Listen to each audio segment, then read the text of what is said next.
Esto es Legión Coleccionista, el podcast donde el mundo del coleccionismo no tiene límites. Hola, bienvenidas a un nuevo episodio de Legión Coleccionista, el podcast donde hablamos de todo tipo de coleccionismo. Yo soy Lilia y les recuerdo que nos pueden seguir en nuestro Instagram y TikTok, que nos encuentran como Legión Coleccionista Podcast. En este episodio daremos un épico paseo por la comarca y exploraremos todo lo que nos ofrece la Tierra Media en cuanto a coleccionables, los cuales provienen desde la gran pantalla, los videojuegos y el mundo del stream, convirtiendo a la saga de El Señor de los Anillos en uno de los universos con más fans coleccionistas alrededor del mundo. Hoy me acompaña mi amigo Lalo Banda. Hola amigo, ¿cómo estás? Hola Lili, ¿cómo estás? Muchas gracias por la invitación. Como siempre es un gusto estar aquí contigo platicando. Gracias amigo por siempre estar aquí y apoyar el proyecto. Y en la temporada 2 hay un episodio exclusivamente dedicado a los libros del Señor de los Anillos. Por si no lo han escuchado, los y las invitamos a que le den un repaso previo para entender todo el contexto de la creación literaria hecha por Tolkien. De hecho, en ese episodio también estuvo aquí el amigo y sabe un montón. Y entonces, teniendo esto en cuenta, para empezar,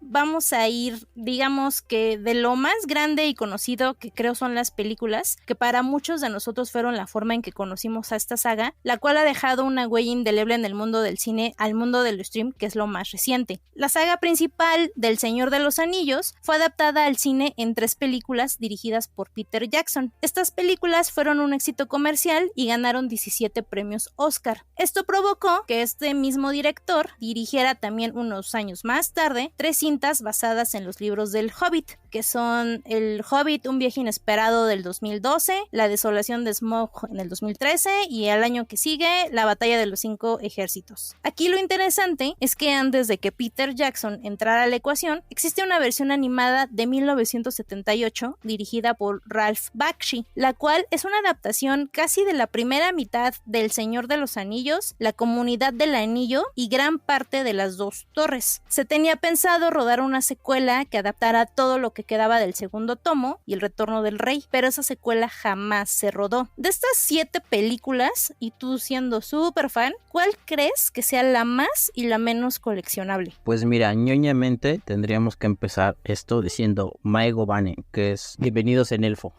Y ya respondiendo a tu pregunta, ya lejos de la ñoñería, si tuvieras que escoger una, basados en los criterios que siempre aplicamos en los episodios, es decir, por el impacto y por el devenir del fenómeno dentro de la cultura popular, te diría que El Retorno del Rey. ¿Por qué? Porque de entrada es una de las películas, así ni no es exageración, es una de las películas más grandes y más exitosas dentro de la historia del cine. Tanto que en el 2011 la IMDb le dio el puesto número 7 de un ranking compuesto por 250 películas, que de hecho el ranking se llama las 250 mejores películas de la historia. Pero si esto no es como suficiente, 7 años antes, en febrero del 2004, en la ceremonia de los Oscar, esta película se llevó 11 premios. Los 11 a los que fue nominada, los 11 se los lleva. De hecho, es una de las 3 películas que ha conseguido arrasar de manera tan contundente a una entrega. Las únicas 2 cintas que están como a la par, una es Gigi y la otra es El Último Emperador. También es una de las más premiadas. Ahí está a la par de Titanic y de Ben-Hur. Ahora, en cuanto a recaudación, esta película es la segunda película más taquillera de todos los tiempos. Son 1,147 millones de dólares lo que recaudó. Está incluso literal atrás de Titanic con 1,843 millones de dólares a nivel global. De hecho, la única cinta que la pudo, por así decirlo, superar en ese entonces llega hasta 2009. O sea, imagínate cuánto tiempo pasa. Y estamos hablando de Avatar,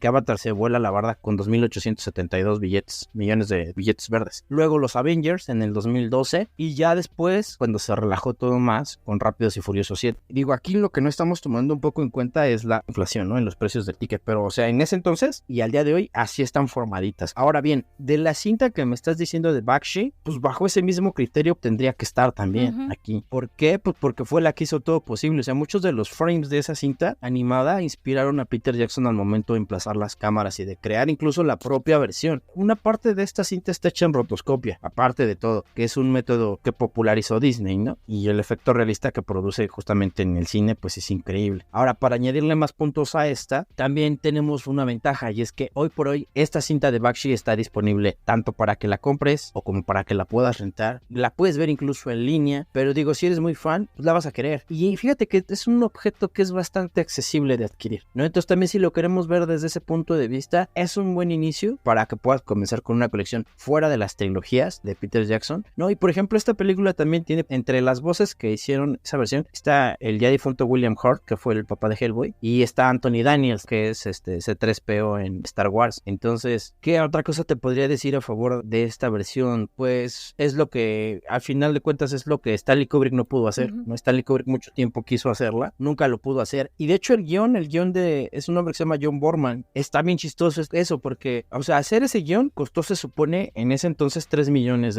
Lo descartan, entonces imagínate, o sea, descartar de entrada un guión y luego lo retoman para hacer esta versión. Pero lo padre es que Borman tuvo la oportunidad de catarse con el profesor Tolkien durante este proceso, de cuando estaba haciendo el guión, no de cuando la peli. Y de hecho mucho de lo que él desarrolla en este tipeo de este guión, ya lo lleva él a su propia versión de Excalibur. No sé si han podido ver en algún momento esa película del 81, y la dirige Borman de hecho, y ahí aplica un poco de todo lo que él estuvo ejercitando en ese guión, que después retoman en animación. Y pues yo creo que también esa es otra, o sea, sería como las razones de peso de por qué podría ser esta o por qué podría ser el Retorno del Rey. Por ejemplo, del Retorno del Rey yo solo te diría, falta decidirnos si nos quedamos con la versión convencional, la que se estrenó en cines en un inicio, o la versión extendida, que también ya ha estado en pantalla grande. Hace poco se armaron unos maratones ahí endemoniados con las 3 versiones extendidas. Pero bueno, esta la verdad ya nada más es como por presumir, digo, para los que ya las han visto, si no han visto las versiones extendidas y creen que las películas de Señor de los Anillos no podrían ser más épicas, estas versiones vienen a demostrar que sí, que todavía pueden ser más épicas estas películas. Entonces me parece que estas dos cintas podrían ser un buen punto de partida para alguien que quiere comenzar a coleccionar material audiovisual del Señor de los Anillos y no sabe por dónde iniciar. Yo la verdad le tengo mucho respeto a esas personas que fueron al cine más de 12 horas a ver las versiones extendidas, y a mí se me hacen unas películas muy bonitas, pero yo la verdad no soy tan fan. A mí me cansan un poquito. Visualmente, repito, son excelentes, pero yo no puedo con la tercera. Y te estaba contando que yo ni sabía que había 3 del Hobbit. Yo más o menos he visto así en cachos solo la primera del Hobbit. La que sí he visto es la animada, pero me contaste cuál es la más coleccionable. Pero para ti, ¿cuál es la menos coleccionable? Porque aquí hay mucho de dónde escoger. Entonces, para ti, ¿cuál sería la que menos te gusta o la que menos recomendarías para los coleccionistas? Es que, honestamente, ahora sí que de la trilogía original, de la primera trilogía, sería complicado elegir una, porque toda la saga completa, pues es el viaje completo de Frodo y esta lucha por el anillo, ¿no? Quitar alguna sería como quitarle una pata a una mesa de 3 patas, y creo que se desbalancean mucho. Hay mucha gente que critica un poco la segunda porque omite cosas que cuentan hasta la tercera, pero realmente tiene mucho que ver, o tendría mucho que ver, con entender el tratamiento que Philippa Boyens y Peter Jackson le dieron a la historia de Tolkien, porque lo que hicieron ellos, entre otras tantas cosas, fue otorgarle un orden cronológico, en comparación pues a como suceden en el libro. Porque por ejemplo, la parte de las 2 torres donde Merry y Pippin están con Barbol, te la cuenta de jalón empezando las 2 torres Tolkien, pero o sea, todo sucede y lo para, y luego se va con otros personajes y luego regresa con otros y así. Entonces lo que hicieron ellos fue justamente darle un orden cronológico. O sea, mientras estaba pasando esto con Merry y Pippin, Aragorn y Gimli y Legolas estaban haciendo esto otro. Entonces es un montaje de acciones sucesivas, le llaman en edición. Entonces la verdad sí sería un poco como, siento yo que injusto, sobre todo con la primera. La del Hobbit es bonita, pero la del Hobbit tuvo unos tropiezos ahí en materia de horarios de producción, porque originalmente esa película la iba a dirigir Guillermo del Toro. De hecho, mucho del guión, sobre todo en la primera parte, se nota mucho, y incluso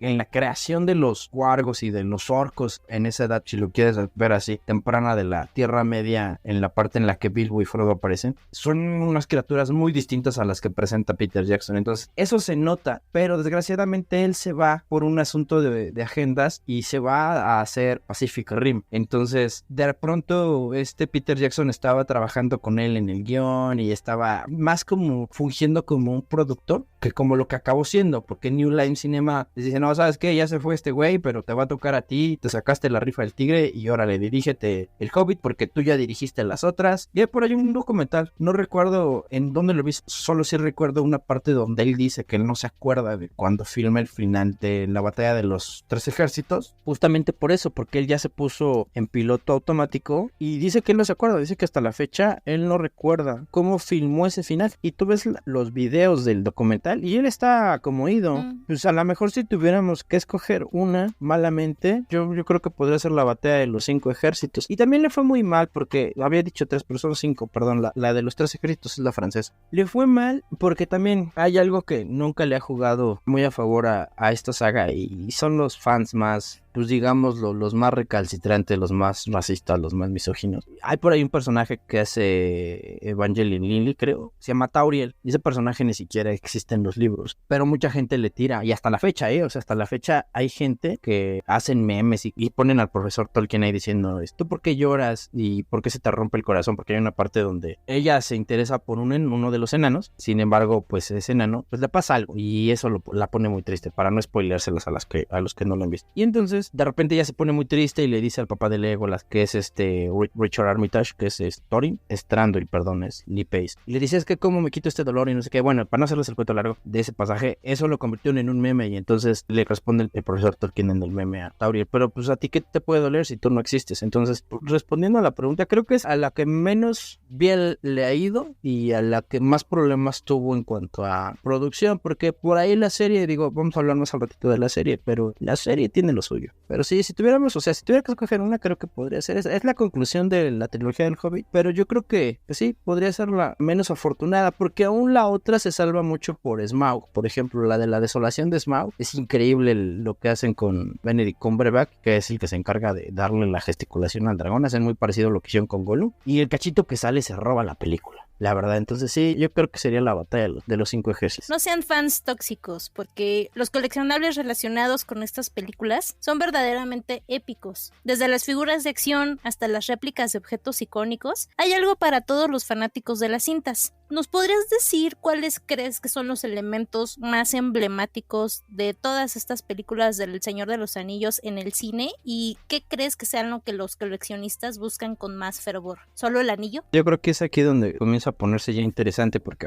pues de inicio, mira, tú le preguntas a cada fan te va a decir que algo distinto. Sin embargo, creo que sí, como dices tú, todos podemos estar de acuerdo en que el elemento artefactual por excelencia va a ser el anillo único. Aunque ese podría ser solo el punto de partida. Digo, gracias al trabajo que hizo Beta Workshop, tienes de dónde escoger. O sea, tienes armaduras, tienes vestuarios, tienes cotas de malla, tienes armas, tienes báculos, tienes otros anillos, tienes pipas incluso, porque los hobbits fuman y también Gandalf fuma. Pero también tienes mobiliario incluso y por supuesto criaturas que ya en una división más acercada hacia el consumidor Beta tiene. Pero también tienes los pósters, los afiches, ¿no? Tienes la mercancía inicial de la que platicábamos en el episodio de la temporada pasada, de la comunidad del anillo con la frase Frodo Lips. Yo creo que esa, por ejemplo, que no es tan popular y que es como ese primer brotecito de lo que después se vino a convertir la primera trilogía de Jackson, pues podría ser también algo que podría servir para enriquecer una colección o para tener algo realmente, si lo queremos ver así, que le aporte valor, ¿no? Por cierto, ya que estamos hablando de vayan a escuchar el otro episodio y ya si quieren luego regresan y escuchan este o terminan este y luego van a escuchar el otro, como prefieran. Algo que también podríamos hablar y que podría entrar aquí sin problema es el trabajo de Alan Lee y de Jan Howie, que son los dos ilustradores que han convertido la Tierra Media en ese deleite visual, porque ellos llegaron muchísimo antes de que llegara Peter Jackson. Sí son un apoyo fundamental y siguen siendo un apoyo fundamental, por ejemplo, ahorita para Amazon, para conocer esta versión de la Tierra Media que conocemos gracias a ellos en las películas y porque ellos fueron los que llegaron a hacer todo esto, ¿no? Y los fans ya habían tenido el gusto de conocerlos y muchos de ellos tienen entre sus manos ediciones de las que ya platicamos también en ese episodio del que les referimos, que son muy valiosas, ¿no? Y que están ahí. Ya así como para cerrar el punto, yo creo que lo más emblemático sería que todos los coleccionables,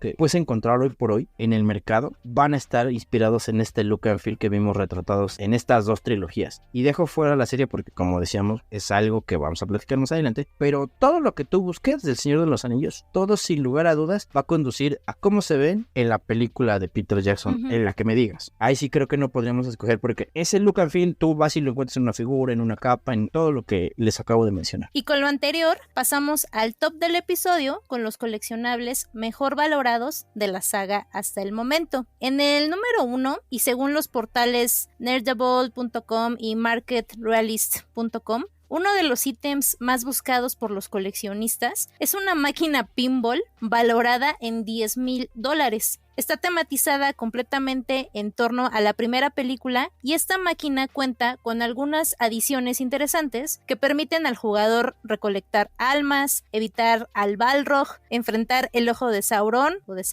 y lanzar la bola a través del icónico anillo único. Se han llegado a vender únicamente por subasta, por lo que si alguna vez ven una en una venta normal, si pueden, cómprenla. Y está bien chida, la neta. Desde que leí que podías evitar al Balrog, dije, la quiero. Es que no hay nada más que eso. Pinball y El Señor de los Anillos. O sea, ahí tienes todo. Aparte, este guiño justamente a esta primera entrega de... No nada más de la trilogía, en el libro también sucede esta parte del Balrog, que es épica tanto en el libro como en la película. Lo dota de todo el sentido para quererlo tener ya. En el número 2 tenemos una réplica del bastón de Radagast, el pardo de Weta, el cual tiene color marrón, presenta un acabado de madera realista elaborado a partir del mismo molde que se utilizó originalmente para las películas del Hobbit. Fue forjado en fibra de vidrio y cuenta con un cristal desmontable que se encaja donde se despliegan las ramas y muestra la marca de Radagast. Fue creado por primera vez por el departamento de arte de 3 Foot 7, que trabajó en los diseños de accesorios presentes en toda la saga cinematográfica del Señor de los Anillos. Actualmente el bastón se vende por $3,500, lo que lo convierte en una pieza bastante valiosa. Y estas réplicas son caras, pero tienden a subir mucho de valor. En este mismo punto tenemos otra réplica igual del staff de Weta, que es la lanza de Saruman con detalles precisos y un globo iluminado en la cabeza del bastón. Este artículo puede alcanzar casi los $3,000 en una subasta y estas sí están increíbles. A pesar de que yo no he visto esas películas, sí me dan ganas de comprarlos. Están súper bonitos, están así, son como el equivalente a los lightsabers de Star Wars. Sí, y fíjate que me llama mucho la atención, o sea, porque por ejemplo Radagast es uno de los grandes ausentes en la primera trilogía. Si bien en la segunda el papel, la verdad, es secundario, ya verlo en la trilogía del Hobbit interpretado, es que supieron hacerlo. El personaje de Radagast en el Hobbit lo hace la séptima encarnación del Doctor Who, que es un escocés que se llama Sylvester McCoy. Y digo, no fue tan afortunado por lo que te decía para muchos fans, pero aquí la duda que me surge, el de Saruman sale en las 6 películas, porque Saruman sale tanto en igual que Gandalf, salen en ambas. Aquí la duda que me surge es cuánto podría llegar a costar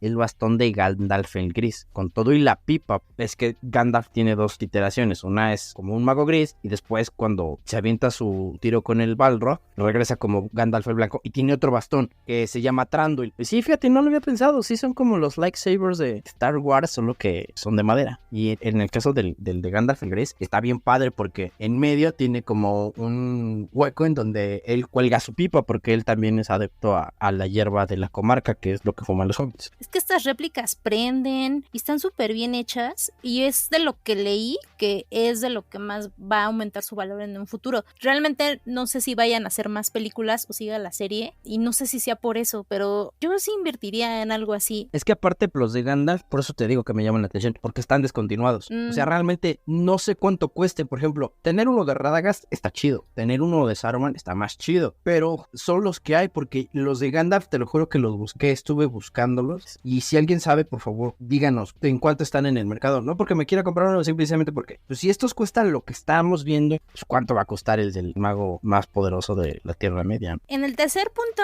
tenemos un arte promocional preliminar de Mike Ploog para la versión animada de 1978. Como parte de este proyecto, se produjo una serie de obras promocionales para ayudar a comercializar la película. Una de estas piezas preliminares salió al mercado de la colección del director y se vendió en $3,500. Y realmente es como un sketch que muestra al grupo de la comunidad del anillo con detalles esquemáticos, destacando el desarrollo del material promocional. O sea, está hecho en lápiz y tiene ahí unos bocetillos, rayones, que sí se alcanza a dimensionar quién es quién, pero más bien aquí el contexto histórico es muy valioso. Eso y quién lo hizo, o sea, Mike Ploog, estás hablando de, ¿qué decimos? Sí, obviamente no es Stan Lee, pero es uno de los hombres que está atrás de Man-Thing, de Werewolf, por ejemplo, los que ya vieron la versión a color en blanco y negro de Werewolf by the Night, pues fue dibujada por este hombre, ¿no? También hay una versión del monstruo de Frankenstein en cómics. Todos son de Marvel, por si alguno de otros quieren buscar, pero yo creo que eso le da todo el sentido del mundo al costo y a lo valioso que puede llegar a ser un sketch como estos. En el cuarto punto tenemos una estatua del Balrog de 2002, marca Sideshow Weta, labrada en polystone o polipiedra resistente y pintada a mano. La estatua del Balrog fue creada por el escultor Ben Wooten del taller de Sideshow Weta Collectibles y solo se fabricaron 1000 estatuas en todo el mundo, lo que aumenta el valor de rareza de este artículo coleccionable. Con una altura de 13.5 pulgadas, la estatua del Balrog incluye un orco, piezas destruidas del suelo de, no sé cómo se pronuncia, de Darroldelf y un mapa de la Tierra Media, y pueden poseer esta pieza tan limitada por unos $6,000 aproximadamente. Y dirán, es que está más caro que las réplicas, pero aquí lo que pasa es que hay muy pocas piezas existentes. Aparte, como la estética de Beta o Weta se refleja en los productos, ¿no? Y se refleja ahora en una división en la que ya está con Sideshow ahí colaborando. Entonces, sin ellos realmente no tendríamos nada de lo que estamos viendo. Sobre todo para las cintas, no solo para las cintas de Jackson, o sea, para que fueran bien valoradas, sino sin el trabajo de Beta Workshop no hubieran surgido series, por ejemplo, del nivel de, en cuanto a producción, no estamos hablando de historia, en cuanto a producción, niveles como el de Game of Thrones o como el de Last Kingdom o como el de La Casa del Dragón o como la de Winter King, por ejemplo, más recientemente. Sin ellos, esto de lo que le estamos hablando de estas nuevas producciones o derivadas no hubiera sido posible, porque ahí fue cuando se empezó a tomar en serio a algo que tienen a mal llamar como alta fantasía. Y digo a mal llamar porque toda la fantasía, yo creo que está a la misma altura y es igual de divertida y de buena, pero bueno, hay gente que difiere. Sin embargo, que ya esto haya permitido que los grandes estudios o los poderosos productores se hayan tomado en serio a este género y han dicho, mira, tiene potencial, vamos a hacer más cosas. Eso es gracias a esto que hizo Beta Workshop y que va a seguir haciendo. En el siguiente punto, como lo hemos platicado en otros episodios, el obtener la firma de un actor, actriz, director, etcétera, en un coleccionable aumenta considerablemente su valor. Y ejemplo de esto es que un autógrafo del actor Dominic Monaghan, que interpretó al Hobbit Merry, está cotizado en $2,000 más o menos. Y de hecho lo pueden encontrar en eBay. También aquí puse en el buscador de eBay autógrafos del Señor de los Anillos y me salió el de Gimli, que está cotizado en $1,000, aproximadamente 18,139 pesos mexicanos, que no es nada barato, y supongo que mientras el Hobbit sea el principal o sea más acá importante el personaje, estarán más caros. Pero aquí está chido porque sí todavía los encuentras y están autenticados. Obviamente, como les hemos dicho, que no les pongan para Pedrito o para Luisita, no, solo la firma se cotiza un buen. Aquí creo que lo único lamentable es el mal precio que tiene la rúbrica de John Rhys Davies, que es el que hace a Gimli, porque sobre todo es un hombre que la pasó muy mal durante los rodajes. Los prostéticos que él usaba le causaban dermatitis. Él dice que a causa de esto, pues él se sentía muy incómodo con mostrar su rostro, mostrar su cuerpo así, y se la pasaba encerrada todo el tiempo. Entonces, de ahí que, por ejemplo, en las fotos de las convivencias entre los miembros del staff, él nunca haya salido, porque siempre estaba encerrado a causa de este tema que tuvo con los prostéticos. Quizá ahora que salga el videojuego se llama Return to Moria, que lo va a narrar él, ya salió a la venta, pero quizás ahora que despegue o que tenga pues, unos buenos reviews, quizás esto cambie un poco, o quizá no, va a depender mucho del tipo de juego que Epic Games entregue, ¿no? Porque ya ven lo que sucedió hace poco con el de Gollum, que le fue muy mal. Aparte de todo, John Rhys Davies, para los que son fans de Indiana Jones, lo identifican perfectamente porque él sale justamente en la última entrega y en la primera también. Y en el penúltimo punto, y para no olvidarnos del coleccionista común, para aquellos que buscan memorabilia más alcanzable, hay figuras de todos precios y tamaños, pero lo que tiene esta franquicia en particular es que hay figuras que al momento de su lanzamiento parecían que no iban a alcanzar un estatus coleccionable valioso, pero que con el tiempo es una de las pocas franquicias que lo más probable es que sus productos sí aumenten su valor considerablemente. Y realmente hay de todo un poco, figuras desde los $65 hasta casi los $3,000, que no son exactamente las réplicas de Weta, son de otras marcas, pero sí está variable el precio. Por ejemplo, aquí en el guión, que voy a subir las fotos a las redes sociales, existe una estatua de Sauron que tiene una altura de 43 pulgadas y presenta un detalle excepcional, precisión y calidad por un precio de $1,860. Pero aquí lo que me intriga es que, por ejemplo, hay Funkos de $600, de $400, hay unos Mystery Minis que también son de Funko de $410, hay una figura de Gandalf Ralph de Infinity Studios por $2,900. Y a mí me tocaron esas figuras del Toy Biz cuando salieron las películas. Yo llegué a tener de esas figuras. Mi papá empezó a comprar.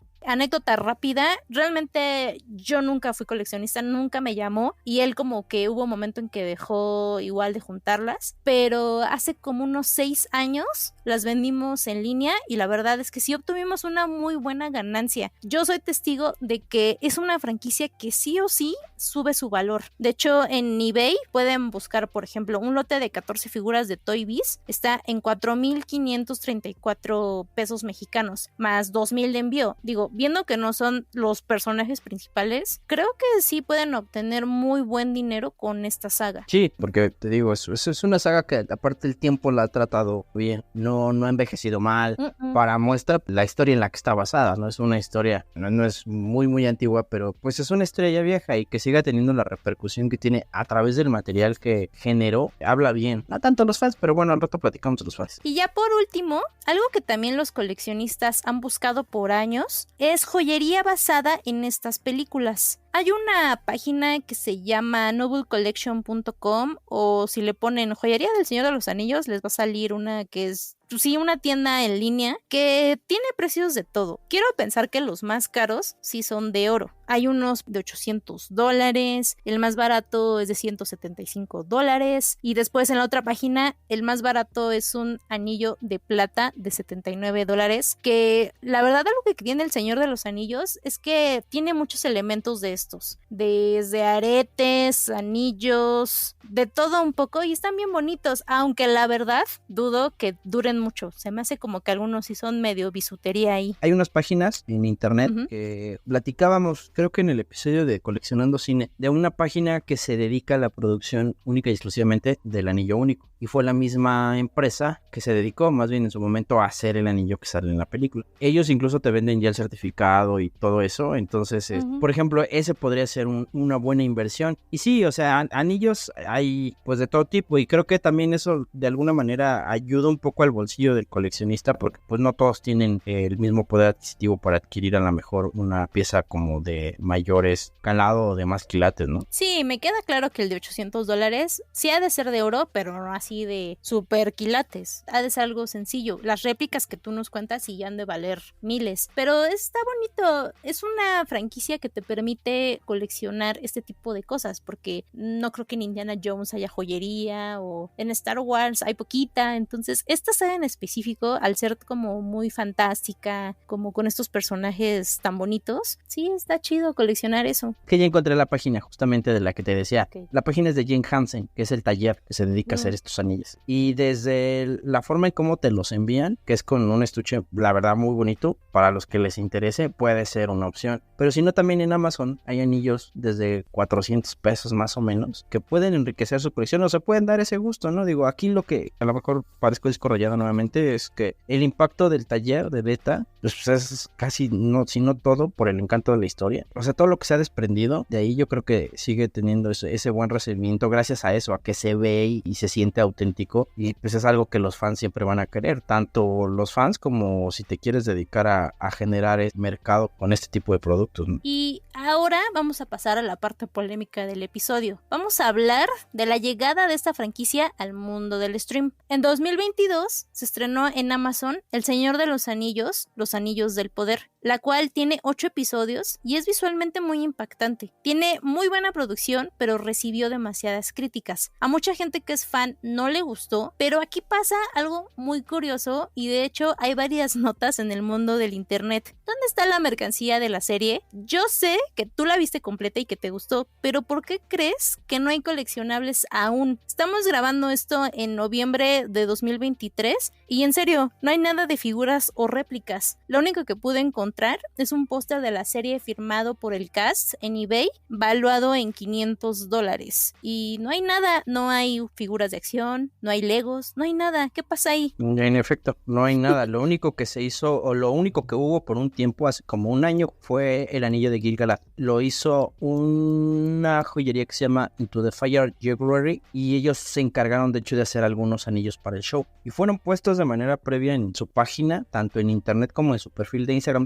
Y está anclado en el inicio. De hecho, ahí fue donde hicieron el anuncio de que iba a ser el primero de muchos, porque supuestamente ellos estaban trabajando en una especie de asociación con la productora. Sin embargo, como dices tú, hoy en día ya no están a la venta, ni tampoco en línea. Si lo quieren ver cómo se veía, hay un tipo en YouTube que se llama The Nerd of the Rings. Y él tiene una reseña justamente de este anillo. Por si alguien lo quiere ir a ver, puede verlo ahí. O también pueden meterse, les digo, al perfil de Instagram de la marca. Y ahí está. Ellos se volvieron famosos porque ahí, en esa página de Instagram, en algún momento Jason Momoa, desde su cuenta, compró un anillo y lo presumió. Y pues de ahí se volvieron muy reputados ellos. Ahora, mi teoría de por qué todo de pronto se detuvo da pie para muchas hipótesis. Algunos dicen que porque la serie no tuvo pues el recibimiento que se esperaba. Hay quien asegura que realmente fue porque, o que es más bien porque están esperando a que suba más el hype, y entonces cuando suba más el hype sacar todo el material que se tiene pensado en cuanto a mercancía. Pero pues la realidad es que a la serie le fue bien. Por ejemplo, no le pasó por encima a House of the Dragon, que fue con la que se estuvo ahí echando un tiro por la audiencia, pero tampoco quedó tan mal parada. O sea, al menos no como los fans más recalcitrantes de los que platicamos hace ratito, los racistas y los misóginos de este lore del profesor, hubieran querido. También puede ser un punto a considerar porque no me imagino un coleccionable de Arondir o de Nori o de Galadriel, de la nueva Galadriel, o de cualquiera de los personajes, porque también si lo vemos desde este punto, pues no fue gratis que la producción tuviera que contratar terapeutas en el set para poder ayudar a Ismael Cruz, que es el chavo que hace a Arondir, que es un tipo de tez morena, y que la verdad, o sea, estuvo feo porque a él y a Morfydd Clark, que es la que sale de Galadriel, les tocó lidiar con comentarios que estaban recibiendo ya no nada más en redes sociales. Ya incluso llegaron a recibir, el caso de este chico, de Ismael, amenazas de muerte en su casa y así. Estuvo tan grueso esto que les platico, que hasta el cast de la trilogía original se tuvo que sumar dentro de redes para intervenir por todo esto. Entonces, quizás, o sea, yo no digo que sea un castigo de Amazon, pero creo que eso también como que limitó mucho, ¿no? Entonces, si ya estás recibiendo el hate de la gente, imagínate tú que de repente, así como luego pueden llegar a ser de chido los fans, que vayan y compren la figura de Arondir para quemarla, o sea, para hacer una hoguera, pues está muy feo, ¿no? No es como algo seguro, pero me da la impresión de que fue más por ese punto, ¿no? A esto solo yo le añadiría el hecho de que, por ejemplo, Amazon Prime te va a tomar su tiempo para contarnos lo que nos quiere contar. El hecho de que esté ceñido no al canon es otro tema, y ese justamente es el tema principal de discusión. Como decías tú, sí, de que se ve cara la serie, se ve cara, se ve muy bonita, pero de que algún momento va a haber mercancía, yo creo que lo podemos dar por descontado. A lo mejor no en el corto plazo, pero sí en un mediano o largo plazo. Yo creo que sí. También hay que tomar en cuenta un poco que la serie no es el único producto derivado de la saga, ¿no?, que hay hoy en día. Están por un lado los videojuegos, y en un año más o menos El Señor de los Anillos va a volver al medio del que salió por primera vez como un producto audiovisual, que va a ser la animación. Están haciendo un filme que se llama La Guerra de los Rohirrim, que es una cinta que está dirigiendo Kenji Kamiyama. Le está produciendo otra vuelta a New Line Cinema y tiene involucrados a gente como Philippa Boyens, que ella coescribió la primera trilogía. También va a estar Miranda Otto, que es conocida en el mundo de los filmes como Eowyn, que es la princesa de Rohan, y a ella, que está también posicionado Brian Cox gracias a Succession, él va a ser la voz de Hellman of the Yard. Entonces va a estar bueno, y te digo, yo creo que más bien tiene mucho que ver con esto. Yo bueno, no creo que tenga tanto que ver como por el tema de le fue mal a la serie, porque ya Amazon también salió a decir, pues vamos a hacer 5 temporadas, les guste o no, les vamos a hacer 5. O sea, es como la joya de Amazon, porque incluso por ahí traían una serie que se llama La Rueda del Tiempo, que está también basada en otros libros, que le fue muy bien, y era como el previo, están calentando, y mucha gente se quejó porque, por ejemplo, dicen, es que ya olvidaron La Rueda del Tiempo un poco por El Señor de los Anillos, pero es que El Señor de los Anillos, bueno, los Anillos del Poder, pues, para que no nos vayan a crucificar en redes a un rato diciendo que es El Señor de los Anillos y no es El Señor de los Anillos del Poder, tenga el estatus que tiene. Ellos confían en su producto, le están apostando a 5 temporadas. ¿Qué tan canon o qué tan no canon vaya a ser? Pues eso depende mucho de las licencias que se tomen, pero de que da gusto ver este tipo de productos asociados quizás de alguna manera al lore de Tolkien y al lore de las películas, sobre todo, está padrísimo. Y ya que nombraste el mundo de los videojuegos, vamos a seguir con este tópico. Yo la verdad no sabía que había tantos. Según el portal vandal.elespanol.com, hay 33 juegos y 92 versiones. Usualmente son videojuegos de rol, estrategia y aventuras que han pasado por casi todas las consolas existentes. Los títulos de los videojuegos se basan en la trilogía original y también en otras obras y cuentos de la Tierra Media, siendo la primera adaptación al mundo de los videojuegos de Hobbit, lanzada en 1982 por Beam Software. Y les podríamos leer toda la lista con los 33 videojuegos, pero en el mismo portal pueden encontrar una lista más corta con los 15 mejores, a su parecer. Y aquí solo vamos a mencionar los 3 mejores según este portal Vandal. El primer lugar se lo lleva El Señor de los Anillos, El Retorno del Rey, del año 2003, y estuvo disponible para PlayStation 2, Xbox, el GameCube, Game Boy Advance, Windows, Mac y Java. En el segundo está El Señor de los Anillos, Las Dos Torres, del 2002, para PlayStation 2, Xbox, el GameCube y el Game Boy Advance. Y el tercero es El Señor de los Anillos, La Batalla por la Tierra Media 2, del año 2006, que estuvo solo disponible para Windows y Xbox 360. Y aquí realmente el mérito, creo, es que para un coleccionista lo mejor sería tener los 33 videojuegos con sus respectivas variaciones. No importa si el juego está chido o no. Ahora creo que aquí pasa a convertirse en un coleccionismo digital también, al obtener personajes, mapas elaborados y descargas especiales de los juegos. ¿Tú cuáles has jugado, amigo? Pues mira, justamente el del Retorno del Rey, y no me lo van a creer, pero ese fue el último videojuego que yo jugué en mi vida pasada gamer. Lo jugué para el GameCube y era una genialidad. Con relación a ese juego, tengo muy buenos recuerdos y me causó muchas noches de feliz desvelo, puedo decirlo. Y otra vuelta, sin querer regresamos al Retorno del Rey. De verdad, ese juego no tenía igual en ese entonces. Con relación al número, pues nada más habría que añadir este de Return to Moria. Y sí, acá al rato yo creo que además de tenerlos, yo creo, ya hablando de gamer, es haberlos terminado. Y tener todos estos ítems, los mapas, las descargas especiales de cada uno. Al menos en el caso de los más nuevos, ¿no? Porque antes la jugabilidad no era tan expansiva porque no había internet, ¿no? Aunque no lo crean. Entonces tú comprabas tu cartucho, lo jugabas en tu casa, lo terminabas y pues sí, el reto era terminarlo y encontrar todos los easter eggs y tener todo eso, ¿no? De, bueno, ya lo terminé, pero ya encontré pasadizos secretos o ya encontré objetos secretos y eso era lo que te enriquecía de repente la charla con otros adeptos a los juegos. Y pues sí, yo creo que es eso, pasas de un coleccionismo físico a un coleccionismo de intangibles y lo padre es eso, que todo lo está generando una misma historia y un mismo universo. Ahora que dices que no teníamos internet, está curioso, ¿no? Que los mejores 3 son de antes del 2010. Sí, sí, y es que de verdad venían muy bien pensados. Digo, yo sé que hoy en día el tema de las expansiones y todo eso se presta para los juegos de temporada, que le llaman por ahí y todo eso, y está padre porque haces comunidad, pero antes realmente, o incluso si no tenías la oportunidad de tener el juego, existían tiendas grandotas llamadas Blockbusters y tú ibas y rentabas tu juego por una semana, o sea, para que no te estresaras. Obviamente habíamos gente traumada como tu servidor que llegaba, conectaba el cubo, ponía el disco y hasta que no lo acabaras, porque el resto de la semana justamente era para eso, para encontrar todo lo que venía escondido y toda esa carnita que de alguna manera pues hacía disfrutable el juego. Todos son pre-internet, pre-PlayStation ya conectado al ancho de banda y previo a la descarga digital de incluso de videojuegos y de material extra, ¿no? Que ahora traen. Y en nuestra sección de coleccionando datos, les voy a contar que según el portal hobbyconsolas.com, las cartas de Magic the Gathering, edición El Señor de los Anillos, tienen una de las cartas más valiosas de la historia y hay una puja por más de $1 millón.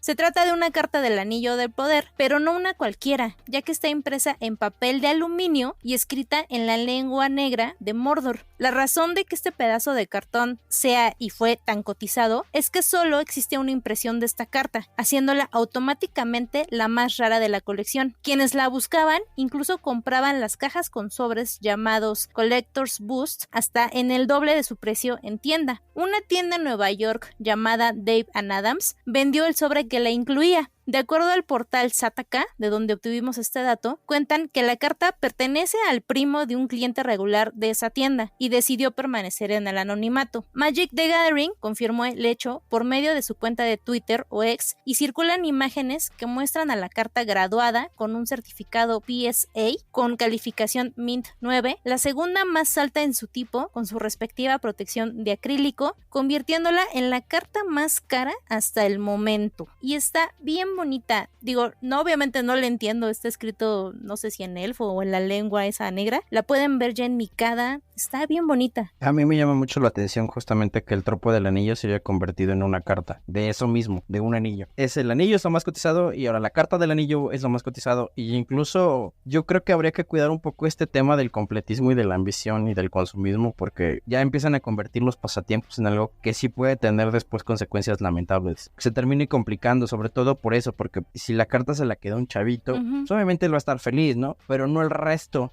de sus coetáneos, ¿no? Van a quererla, o a veces por esa quizás ansia de tener todas las cartas te pueden llevar a cometer una imprudencia. Pero, como decía el buen Samwise Gamgee en la saga de Tolkien, hay algo bueno en este mundo y vale la pena luchar por ello. Entonces, mientras siga siendo diversión y siga aportando entretenimiento, yo creo que estamos seguros. Por eso él pidió estar en el anonimato y la puja empieza en 1 millón. Yo creo que más adelante, dale un par de años, al menos 5 millones, sí le saca. Digo, espero esté bien aconsejado y no la vaya a malbaratar, pero sí te da mucho que pensar. Y creo que para una conclusión te quiero hacer una pregunta. ¿Tú crees que el señor Tolkien estaría orgulloso y le hubiera gustado todo lo que se ha hecho después de los libros? Es un poco complicado porque pues ahí está el Tolkien Estate, que está administrado por sus hijos. Entonces, pues ellos son los que siempre, sí o sí, dan el visto bueno a lo que llega y a lo que no llega. Tan así que, por ejemplo, con el caso de la serie pasó eso, ¿no?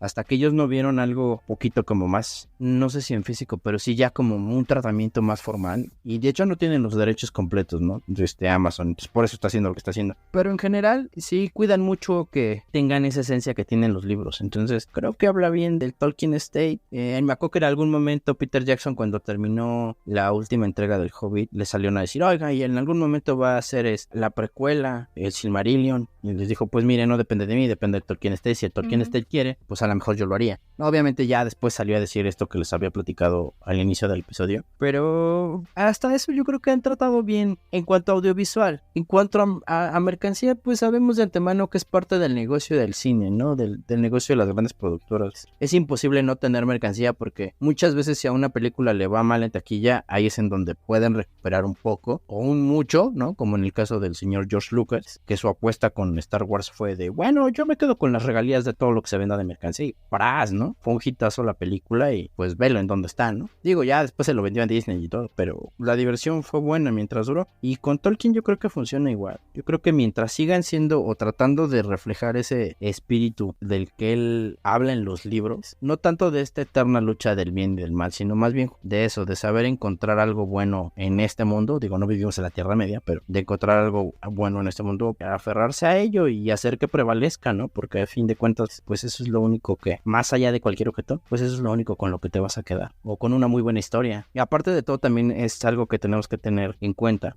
Por eso te decía, yo creo que habla muy bien de los hijos de Tolkien, el que hayan cuidado tanto el legado de su padre, porque eran historias que él les contaba para dormir. Todo esto comenzó como un libro o como una historia que él ocupaba para contarle a sus hijos durante las noches o para tranquilizarlos. Entonces, que de alguna manera esto se haya convertido en algo que al resto de los humanos lo leamos y nos tranquilice, pues mientras siga siendo así, mientras lo veamos en pantalla y nos tranquilice y no nos ponga como trolls en redes o en cualquier otro lado, creo que hay esperanza. Oye, amigo, ya para terminar, ahora sí, ya viéndolo desde un punto coleccionista, ¿te quedas con las películas y estos productos digitales o con los libros? Híjole, esa pregunta sí está muy complicada. Es que ya tenemos en la lista de reproducción los 2 episodios. Ahora les toca decidir a los que nos escuchan, pero tú siendo súper fan, ¿con cuál te quedas? Yo creo que en honor a la verdad, tendríamos que escoger el libro por encima del audiovisual, pero seríamos muy mentirosos porque muchos conocimos el libro gracias a las películas. Entonces,